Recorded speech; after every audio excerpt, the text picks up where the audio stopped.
France Info. La bioéthique est en débat. Des états généraux viennent de s'ouvrir. Il y aura 4 mois de concertation et d'audition dans le but de réviser à l'automne les lois françaises sur la bioéthique. De la procréation, y compris médicalement assistée, à la fin de vie, mais aussi la génétique ou les dons d'organes, 9 thèmes sont sur la table. Mais déjà, les opinions se focalisent sur la gestation pour autrui, la GPA, un sujet sur lequel les pays européens sont partagés. Alors nous en parlons avec Peter Giesen, vous êtes correspondant de Volkskrant, le journal néerlandais, et Juan José Dorado du groupe de presse espagnol La Región. Que pensez-vous de ce débat français, Peter Giesen ? Oui, ça m'a étonné beaucoup parce que j'ai compris que le GPA n'était pas vraiment au menu des états généraux bioéthiques et je dirais que il y a des sujets bioéthiques qui sont beaucoup plus importants comme la fin de vie, l'ouverture de PMA aux couples homosexuels parce que ça regarde beaucoup plus de gens et aussi président Macron ne veut pas se brûler dans ce sujet controversé aussi parce que son projet c'est vraiment l'économie. Et je pense qu'il aura peur d'ouvrir un second front sociétal et revitaliser le mouvement Manif pour tout. Qu'est-ce que vous en pensez de ce débat français, Juan José ?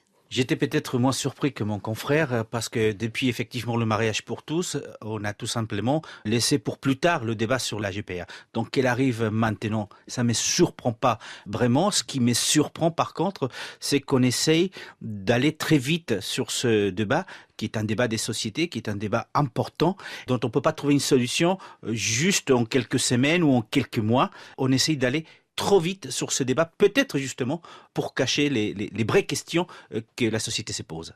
Alors la GPA n'est pas interdite aux Pays-Bas. Est-ce que cela a été bien accepté dans l'opinion publique, Peter Giesen ? Oui, mais il n'y a pas beaucoup de débats autour du GPA. Il y a des anecdotes de temps en temps. Et Par exemple ? Par exemple, il y avait un couple hétérosexuel qui avait trouvé une mère porteuse en Belgique. Pendant sa grossesse, elle a changé d'avis. Personne ne peut forcer une mère de renoncer à son enfant. Donc. Et un autre cas, deux hommes homosexuels qui ont payé une mère porteuse au Cambodge.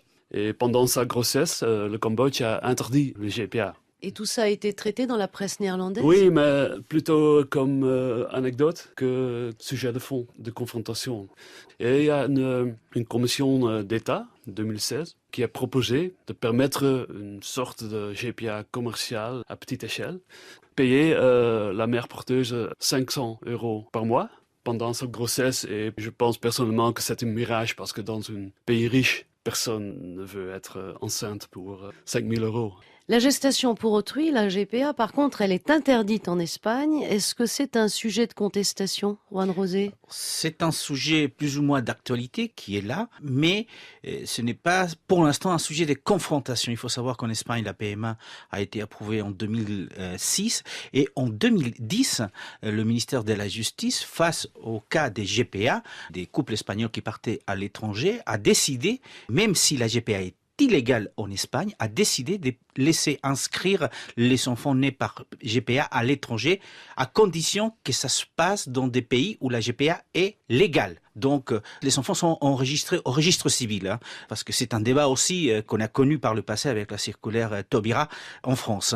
Mais on voit les derniers sondages en Espagne, à peu près 50%, entre 50 et 60% des Espagnols sont d'accord pour que la GPA soit donc autorisée. On peut aller même jusqu'à 70, mais avec des conditions. 70% des Espagnols sont d'accord à condition que ce soit un couple hétérosexuel qui ne peuvent pas avoir d'enfants. Donc, on retrouve une majorité d'Espagnols pour, une majorité des partis politiques qui ne souhaitent pas aller vers l'avant, et puis signaler quand même que le parquet espagnol a demandé à que la GPA soit interdite en Espagne, mais qu'on trouve des accords pour l'interdire ailleurs aussi. Et puis, il y a évidemment les églises monothéistes, notamment, qui sont contre, mais ce n'est pas uniquement ça. Il y a la commission bioéthique espagnole qui a sorti un rapport il y a quelques mois où elle disait qu'elle était contre la GPA dans la mesure où on parle de la marchandisation du corps de la femme, mais on parle aussi de la marchandisation de l'enfant, avec une phrase choc qui disait « Le droit à être père ou mère n'est pas un droit absolu dans la mesure où l'intérêt de l'enfant ne se retrouve pas peut-être justement dans cette naissance. Vous allez suivre tout ce débat là pendant les 4 mois, Peter Giesen, en France? Si quelque chose arrive, mes lecteurs sont plutôt intéressés à la fin de la vie. Dans les Pays-Bas, avec une population vieillissante aussi, nous nous considérons comme une sorte d'avant-garde et nous attendons que tout le monde nous suivra. En Espagne, on va suivre forcément le débat parce que par rapport à la France, on a les mêmes problèmes.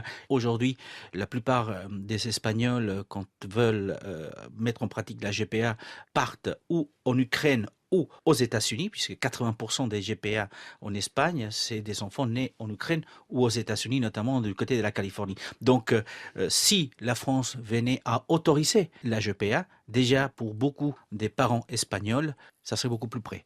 Merci à vous deux. Merci Juan José Dorado du groupe de presse espagnol La Réunion. Merci Peter Giesen, correspondant du journal néerlandais Volkskrant.